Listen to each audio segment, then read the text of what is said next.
ஆண்டவரும் இரட்சகருமான இயேசு கிறிஸ்துவின் ஈடு இணையற்ற நாமத்தில் அன்றன்றுள்ள அப்பம் வாசகர்களுக்கு எங்கள் அன்பின் வாழ்த்துக்கள்.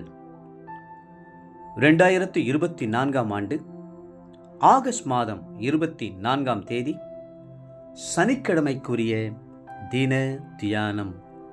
இன்றைய தலைப்பு பவுலின் கண்களை திறந்தார். அப்போஸ்தலர் நடவடிக்கைகள் 27:10 சொல்கிறது, மனுஷரே, இந்த யாத்திரையினாலே சரக்குக்கும் கப்பலுக்கும் மாத்திரமல்ல, நம்முடைய ஜீவனுக்கும் வருத்தமும் மிகுந்த சேதமும் உண்டாயிருக்கும் என்று காண்கிறேன் என்று சொல்லி அவர்களை எச்சரித்தான். நமது கண்கள் ஏன் திறக்கப்பட வேண்டும்?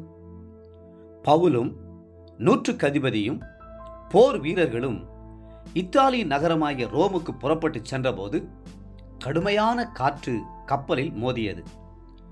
அங்கே பிரயாணம் செய்தவர்கள் எல்லாரும் பயந்து நடுங்கினார்கள். அப்பொழுது கர்த்தர் பவுலின் கண்களை திறந்தார். என்ன நடக்கப் போகிறது என்பதை பவுலுக்கு வெளிப்படுத்தினார். ஒரு தீர்க்கதரிசியின் கண்களானவை வருவதை முன் அறிகிற கண்களாகும். இயேசு கிறிஸ்து எருசலேமை நோக்கி பார்த்தபோது அவர் எருசலேமுக்கு வரப்போகிற நியாய தீர்ப்பை கண்டார். எருசலேமுக்காக கண்ணீர் விட்டு அழுது, உனக்கு கிடைத்த இந்த நாளிலாகிலும் உன் சமாதானத்துக்கு ஏற்றவைகளை நீ அறிந்திருந்தாயானால் நலமாயிருக்கும், இப்பொழுதோ அவைகள் உன் கண்களுக்கு மறைவாய் இருக்கிறது என்றார். லூக்கா 19 41-42 வசனங்கள். அப்படியே கிபி 70 ஆண்டு தீத்துராயன் புறப்பட்டு வந்து எருசலேமை தீக்கிரையாக்கி முற்றிலுமாக அதை அழித்து போட்டான். யூதர்களை சிதறடித்தான். தேவப்பிள்ளைகளே, வரப்போகிற நியாயத்தீர்ப்பை காணும்படி உங்களுடைய கண்கள் திறக்கப்படட்டும். நியாயத்தீர்ப்பு முதலில் தேவனுடைய வீட்டில் துவங்கும் காலமாயிருக்கிறது.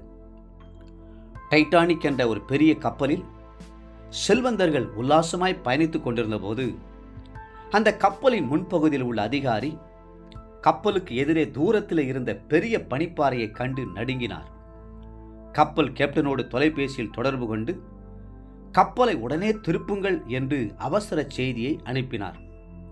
அந்த செய்திக்கு முக்கியத்துவம் கொடுத்து கப்பலை திசை திருப்பியிருந்தால் அந்த பெரிய விபத்தை தவிர்த்திருக்கலாம். ஆனால் அந்த கேப்டனோ குடிவெறியில் மூழ்கியிருந்தபடியால் அந்த எச்சரிப்பை அலட்சியம் செய்தான். இதனால் அந்த கப்பல் பனிப்பாறையில் மோதி நொறுங்கியது. நூற்றுக்கணக்கான மக்கள் மாண்டு போனார்கள்.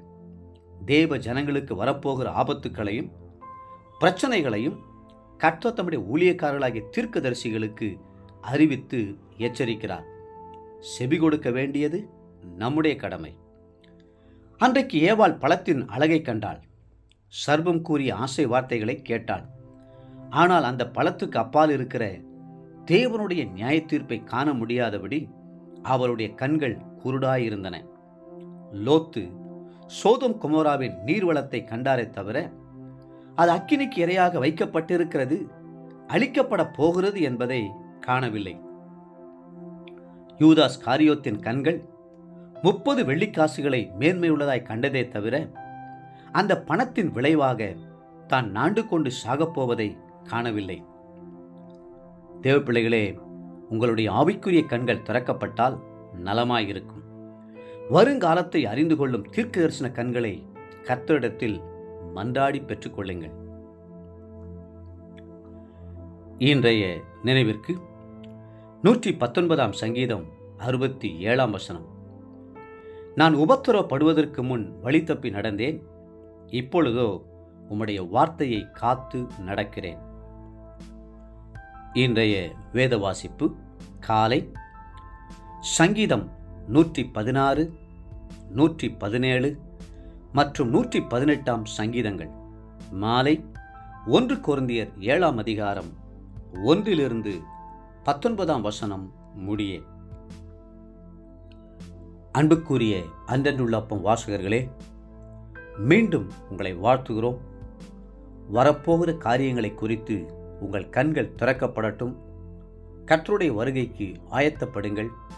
கர்த்ததாமே உங்களை ஆசீர்வதித்து மென்மேலும் உயர்த்துவாராக. ஆமென். ஆம்.